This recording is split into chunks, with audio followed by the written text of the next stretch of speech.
in continuation with the previous lecture of spectroscopy, we will be doing today the second type of spectroscopy, that is IR spectroscopy. The IR, it stands for infrared, which is one of the type of electromagnetic radiations. So infrared spectroscopy, it deals with the interaction of the materials with infrared radiation. See, as we have learned in the first lecture, whenever any molecule interact with any type of electromagnetic radiations, it undergoes some changes. Like in UV, when you put the molecule into UV light, it undergoes changes in the electronic energy levels. Similarly, when we put molecule into infrared radiations, it will undergo changes in vibrational energy levels. So vibrational energy levels, that means when we put a molecule into infrared radiations, the molecule start undergoing vibrations. It will undergo vibrations. That's why infrared spectroscopy is also known as vibrational spectroscopy, since it deals with the different types of vibrations whenever molecules absorb infrared radiations. Now, going to the principle of infrared spectroscopy, it is very simple.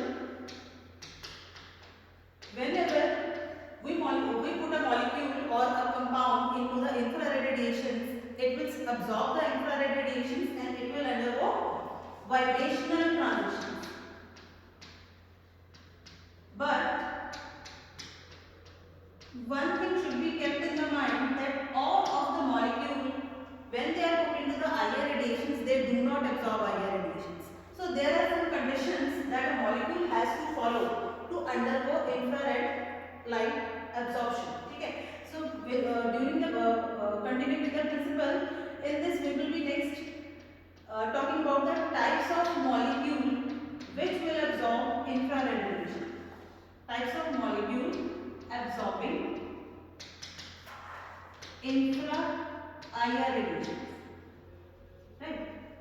So IR radiations, there is a main condition for a molecule to absorb IR radiations, that the molecular vibrations should produce fluctuating dipole moment. So for a molecule to absorb infrared radiation, its vibrations should produce changing dipole moment. So this is one of the main criteria for a molecule to absorb infrared radiations. So only those molecules will absorb infrared radiations whose vibrations will produce changing dipole moment. If there is no change in dipole moment during the vibrations, the molecule will be not able to absorb infrared radiations. On the basis of this, we have two types of molecules. The one which can absorb infrared light or radiations, we call them as IR active molecules. And the molecules which are not able to absorb infrared radiations, they are called IR inactive molecules. As we have previously discussed, that what type of molecule they are able to absorb the infrared radiations, whose vibrations will produce changing dipole moment. So the molecules which will be absorbing infrared radiations, they will be all the molecules which have permanent dipole moment, like H2O, NH3, NO2, carbon dioxide. So these are the molecules which will be able to absorb the infrared radiations. They will be called as IR active molecules. On the other hand, homoatomic, diatomic molecules like N2, O2, F2, they are not able to absorb infrared radiations because they do not produce changing dipole moment. They do not produce, they do not undergo any change in dipole moment. So these molecules will be IR inactive. See, this is the main principle of infrared spectroscopy, that only molecule, if it is producing change in dipole moment during the vibration, only then they will be able to absorb infrared light and they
Stretching vibration means molecule is regularly stretched or compressed. That means when you bring the stretching vibration to a molecule, it will undergo change in bond length. So the vibrations which involve change in bond length are called stretching vibrations. On the other hand, bending vibrations, these are the vibrations which involve change in bond angle. See, if bond angle is changing, we will say there is bending vibration, and if there is change in bond length, means molecule is stretched or compressed, then there will be stretching vibrations. See, next, stretching vibrations is again of two types. Means molecule can undergo stretching vibrations in two ways. First is symmetric stretching,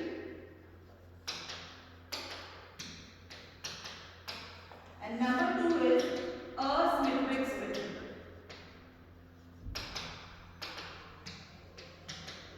Now, what is the difference between the symmetric stretch and asymmetric stretch? We can show it by taking the example of carbon dioxide molecules. So we can see the different types of molecular vibrations by taking the example of carbon dioxide molecule. So now first I will draw the symmetric stretching of carbon dioxide molecule. As we know, carbon dioxide is a linear molecule having carbon oxygen double bond here. See, so this is carbon dioxide molecule. How it will undergo symmetric stretching? Symmetric stretching means both of the bonds are either equally stretched or equally compressed. This type of vibration will be called as symmetric stretching. Both of the bonds, both will be get stretched at a time or they will get compressed at a time. See, let us suppose this is a normal molecule and I have induced symmetric stretching into this molecule and I have stretched both of the bonds. Or at the same time I can compress both of the bonds.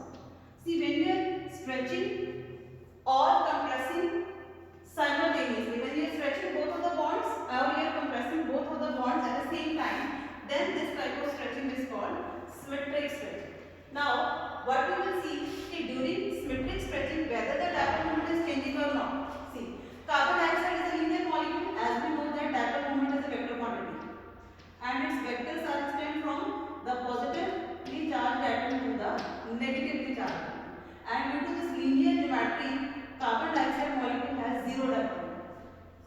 Now, then if we produce symmetric stretching in this molecule, this bond is stretched, the length of dipole moment vector has increased, again this bond is also stretched, the length of dipole moment vector is again increased. Now, as we have said, symmetric stretching is equal stretching, means the dipole moment of this bond has increased, on the same time the dipole moment this bond has also increased, again net dipole moment will be 0. Now, on the other hand, if you produce compressing, if this bond undergo compression, both of the bond will undergo compression, again the dipole moment will be 0. As we have seen that during the symmetric stretch, this whole process, there is no change in dipole moment. That means dipole moment is 0. And what we have said, that only the molecules will absorb IR light if their vibration produce change in dipole moment. And we have seen the symmetric stretching of the carbon dioxide molecule does not produce any change in the dipole moment. So we can say that symmetric stretch of carbon dioxide molecule is IR inert. Clear? Next, asymmetric stretch. Now, symmetric stretch, what we get in symmetric stretch, we equally stretch the bond and equally compress the bonds, both of the bonds. But in asymmetric stretching, during asymmetric stretch, one of the bond is stretched like this. One of the bond is stretched and one of the bond is compressed. This type of stretch is called asymmetric stretch. And now what about the dipole moment? What will be the effect of this stretching on the dipole moment? The dipole moment of this bond will increase, but dipole moment of this bond will decrease. Now there is no cancellation of the dipole moment, so net dipole moment will be greater than 0, or you can say it will be not equal to 0 during asymmetric stretch. Similarly, in the first step I have compressed this bond and I can stretch this bond or compress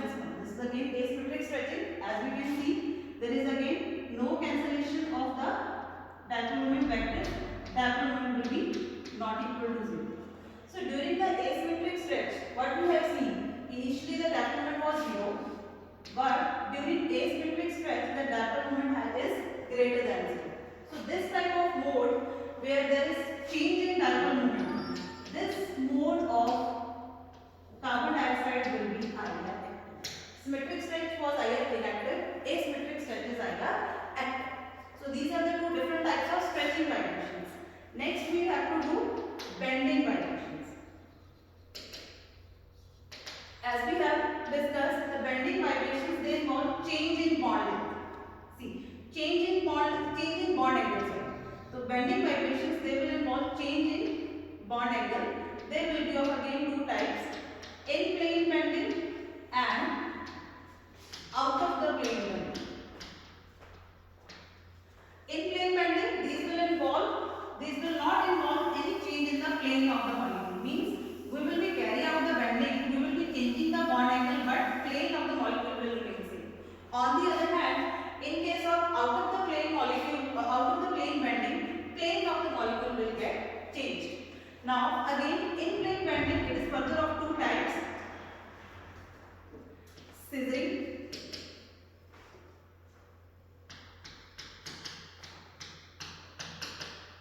and rocking. Out of the plane bending, it is again of two types. One is twisting and other is wagging. Scissoring, rocking, twisting and wagging. So first, scissoring. Scissoring is in plane bending. It doesn't involve any change in the plane of molecule. We can show it like this. As carbon dioxide was medium molecule, I have changed the bond angle, but the plane of the molecule will remain same. In scissoring, there will be movement of the bonds like scissors of the blade.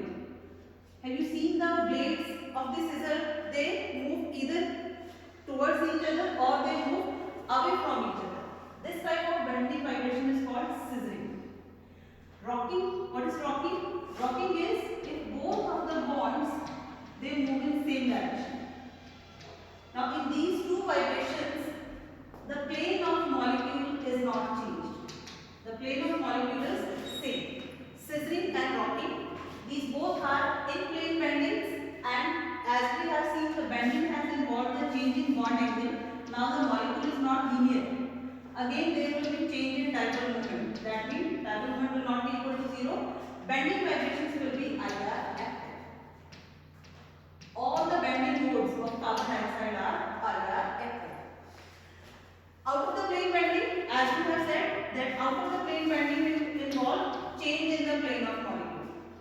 Means molecule will change the plane.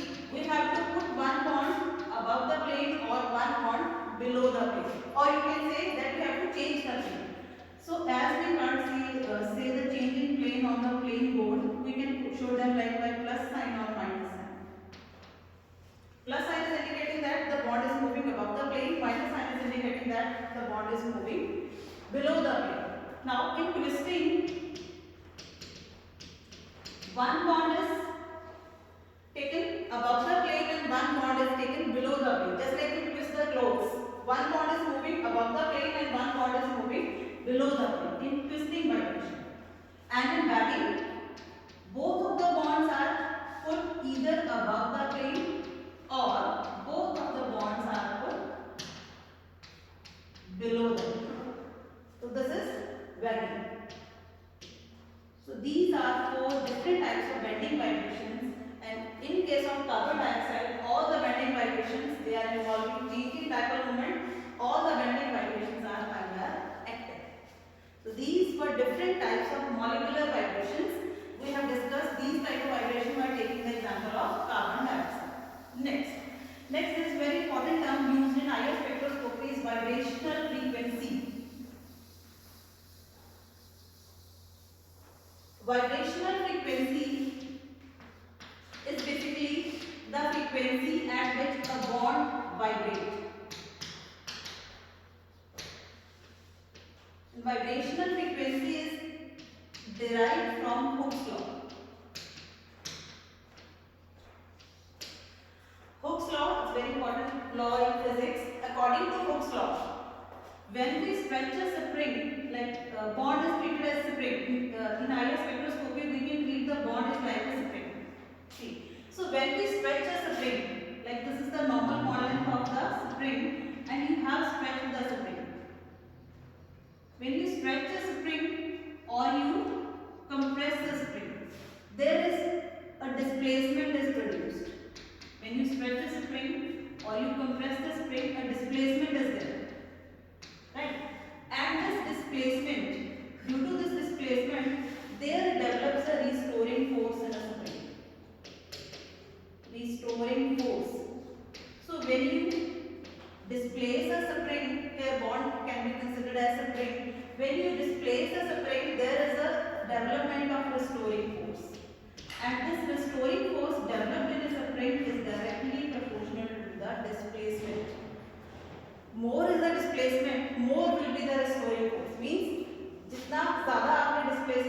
the spring will tend back to its original position, and which force will be responsible for the spring to be back at the original position? That will be restoring force.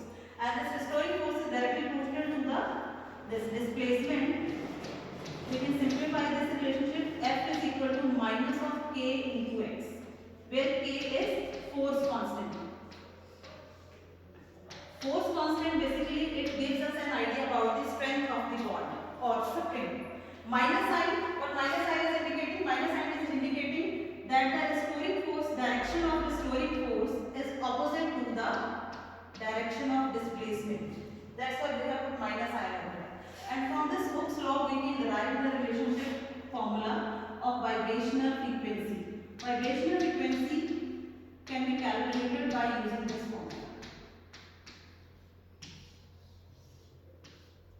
Frequency, or you can use in wave number term also, centimeter inverse. For that we can use this formula 1.2 pi c into square root of k upon mu, where k is force constant. Again it will give you idea about the strength of the bond, and mu is the reduced mass, or you can say mass of the bonded atoms. See, so now next, if we want to discuss what are the factors that affect the vibrational frequency, they can be determined from this formula. The main two factors which are responsible, which affect the vibrational frequency, one is force constant, second is reduced mass. Factors affecting vibrational frequency. Force constant. Now from the formula we can see that vibrational frequency is directly proportional to force constant. Force constant, what was force constant? It was giving us the idea about the strength of the bond. Means stronger is the bond, higher will be the force constant and higher will be the vibrational frequency. We can explain this by taking an example. Let's suppose I have carbon-carbon single bond, carbon-carbon double bond and carbon-carbon triple bond. Now which one of the bond is strongest? So we can clearly see that triple bond will be the strongest, then double bond and then single bond. So force constant of triple bond will be greater as compared to double bond. In carbon-carbon double bond, force constant will be greater as compared to carbon-carbon single bond. And same will be the order of vibrational frequency. Next factor, reduced mass. As from the formula, you can see that vibrational frequency is inversely proportional to the reduced mass. Means higher is the mass of bonded atoms, smaller will be the vibrational frequency.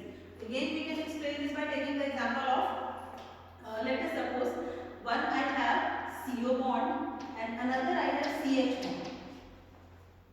See, in both of the bond, carbon is common. The mass of oxygen is higher as compared to the mass of hydrogen. So, which of the bond has higher reduced mass?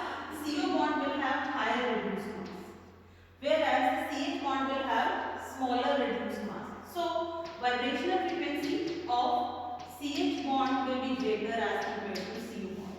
And we know that CH bond frequency ranges from 3000 to 3300 centimeter inverse, whereas the CO bond lies in the range of 1000 to 1300 centimeter inverse. So, this is how reduced mass or the mass of bonded atoms affect the vibrational frequency. So, any factor which will increase the force constant, it will increase the vibrational frequency, and any factor which will increase the reduced mass, it will decrease the vibrational frequency.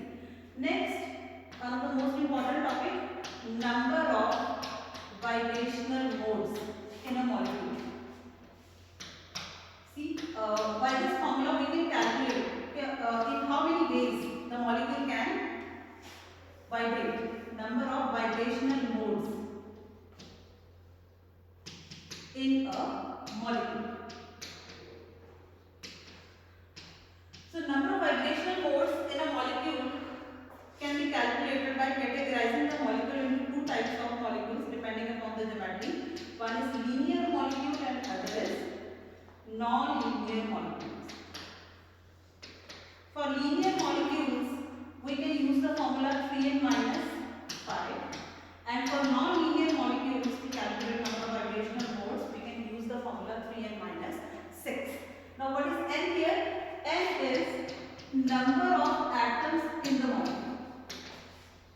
number of atoms in the molecule. But to apply this formula, first of all, you should know that whether the molecule is linear or it is non-linear. We can explain this by taking an example. Let us suppose I want to calculate number of vibrational modes for carbon dioxide and for water molecule. So first of all, we should know what is the value of n. N, what was n here? N was number of atoms in the molecule. In CO2, we can clearly see there are 3 atoms in this molecule. And next, we should know what is the geometry, whether it is linear or it is non-linear. So carbon dioxide is a linear molecule. In which formula we will apply? 3n minus 5. Put the value of n into this formula. 3 into 3 minus 5, it will be 4. So in carbon dioxide, there will be 4 modes of vibration in case of carbon dioxide molecule. Now similarly in water, again we can see there are 3 atoms in this molecule, but as we know that water is non-linear molecule. It is bent structure. So non-linear molecule, so we will apply formula 3n minus 6. Putting the value of n is equal to 3 minus 6, we will get 3. So in case of water, there are 3 vibrational modes, and in case of carbon dioxide, there are 4 vibrational modes. Next, so last applications. So IR spectroscopy has number of applications in the organic chemistry. One of the major importance of the IR spectroscopy is that you can find out the types of functional groups present in the molecule. Whether the molecule contains OH group, whether the molecule contains CO group, means any type of functional group which is present in the molecule you can determine. So one, you can calculate or you can find out the number of functional group or the types of functional group. Number 2, there is one important region in IR, that is fingerprint region. Fingerprint region, what fingerprint region do? Fingerprint region help us to establish the identity of the molecule. Whether the molecule that you have formed here or prepared is same as the previously existing molecule, that you can find out with the help of fingerprint.